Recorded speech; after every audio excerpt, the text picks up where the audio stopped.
जब जब मनुष्य जीवन में संकटों से घिर जाता है, तब परमात्मा उसे यह स्मरण कराते हैं कि हर घटित घटना के पीछे कोई ना कोई गहरा उद्देश्य हो छुपा है। भागवत गीता में श्री कृष्ण ने अर्जुन से कहा, हे पार्थ, जो हुआ वह भी अच्छा हुआ, जो हो रहा है वह भी अच्छे के लिए, और जो होगा वह भी अच्छे के लिए होगा।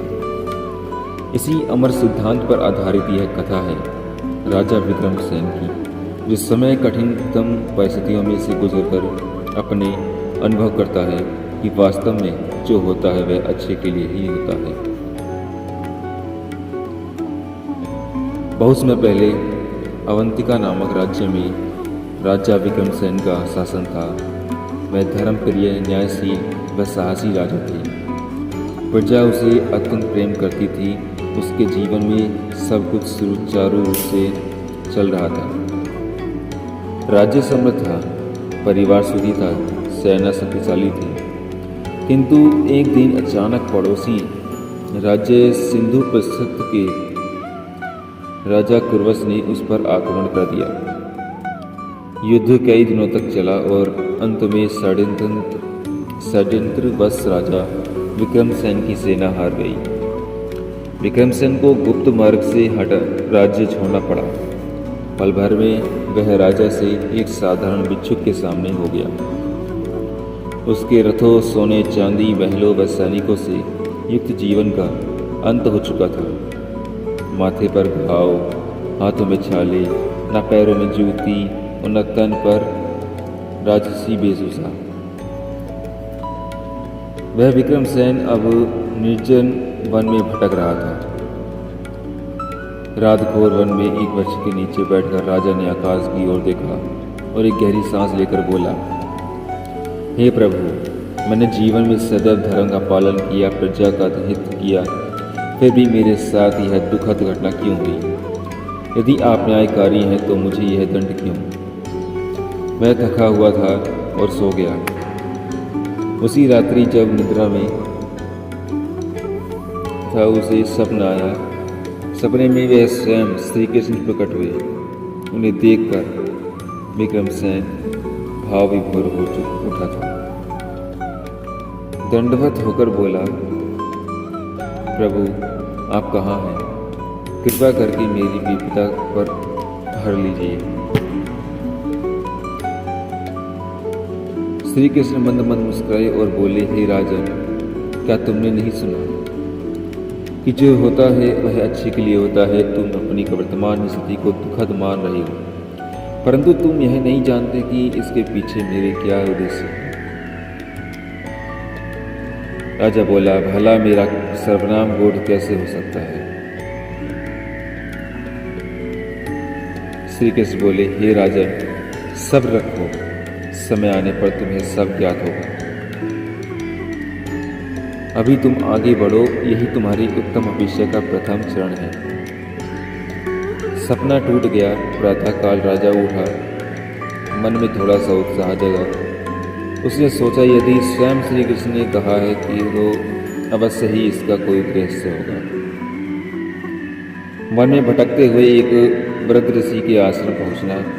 नाम था महात तपस्वी ऋषि सुधांशु। ऋषि ने राजा को देख लिया और बोले, वत्स, शरीर थका है, मन व्याकुल है, किंतु यह सब अस्थायी है। क्या तुम गीता का सार भूल गए हो? जो भी होता है परमात्मा की इच्छा से होता है और भलाई के लिए ही होता है। राजा ने सिर झुकाकर सारी कथा सुनाई।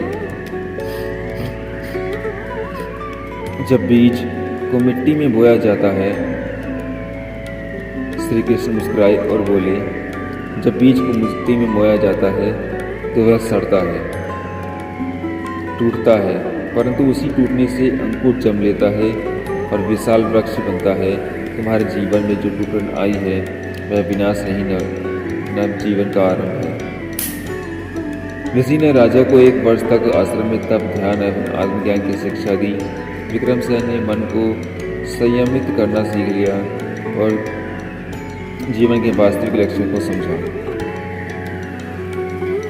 एक वर्ष बाद ऋषि ने उसे दक्षिण दिशा में स्थित एक छोटे राज्य कुंतलपुर की ओर भेजा। वहाँ अकाल पड़ा था। राजा विक्रमसेन के अज्ञात रूप में वहाँ रहकर प्रजा के बीच सेवा प्रारंभ की। कुएं खोदे, अनाज बांटा, सड़कों की मरम्मत करवाई और एक अत्यंत सुचारू व्यवस्था स्थापित की। कुंतलपुर के राजा रुद्रसेन ने उस अनजान व्यक्ति की क्षमता, बुद्धि और त्याग को देखकर आनंदपूर्वक उसकी पहचान पूछी। राजा विक्रमसेन ने विनम्रता से कहा, मैं केवल एक सेवक हूँ जिसने जीवन का अर्थ देकर अर्थ देर से समझा है। राजा रुद्रसेन ने कहा, यदि तुम सेवक हो तो हम सेवक हैं। मैं चाहता हूं कि तुम मेरी पुत्री राजकुमारी रतन प्रभा से विवाह करके इस राज्य की व्यवस्था संभालो। विक्रमसेन पहले चकित हुए, फिर उन्होंने श्री कृष्ण का स्मरण किया और कहा, यदि यह ईश्वर की इच्छा है तो स्वीकार करता हूँ। उन्हें विवाह राजकुमारी रतन प्रभा से हुआ और कुछ ही समय बाद राजा रुद्रसेन ने समस्त दायित्व विक्रमसेन को सौंप दिया। अब वही राजा जो सब कुछ खो चुका था, एक नए अधिक महान राज्य का स्वामी बन गया। उसकी प्रतिष्ठा और साम्राज्य पहले राज्य से विशाल था। राज्याभिषेक के बाद उसी रात्रि विक्रमसेन को पुनः सपना आया। श्री कृष्ण प्रकट हुए।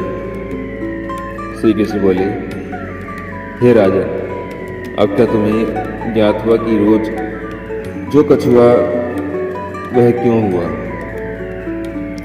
राजा विक्रमसेन भाव विभोर होकर बोले, मेरे प्रभु, आपके चरणों में कोटि कोटि नमन है। आपने जो मेरे साथ किया वह सब मेरी भलाई हेतु ही किया था। यदि मैं अपने पुराने राज्य में रहता तो अहंकार मुझे घेर लेता, आत्मज्ञान से दूर रहता और सीमित राज्य का राजा वह बनकर रह जाता। आत्मा ने मुझे सब कुछ सीख कर वास्तविक ज्ञान दिया, सेवा करने का अवसर दिया था और फिर मुझसे कई बड़ा राज्य प्रदान किया। श्री कृष्ण प्रेमपूर्वक हंसकर और बोले, यही तो गीता का रहस्य है राजन। तुम वर्तमान में जो घट रहा है उसे देखकर घबराते हो, परंतु मैं वर्षों आगे का चित्र देखता हूँ। इसलिए तो यदि तुम परमात्मा में श्रद्धा रखते हो तो हर परिस्थिति में शांत रहो, यह जानते हुए कि जो होता है वह अच्छे के लिए ही होता है। इतना कहकर श्री कृष्ण अर्थधान हो गई। धन्यवाद।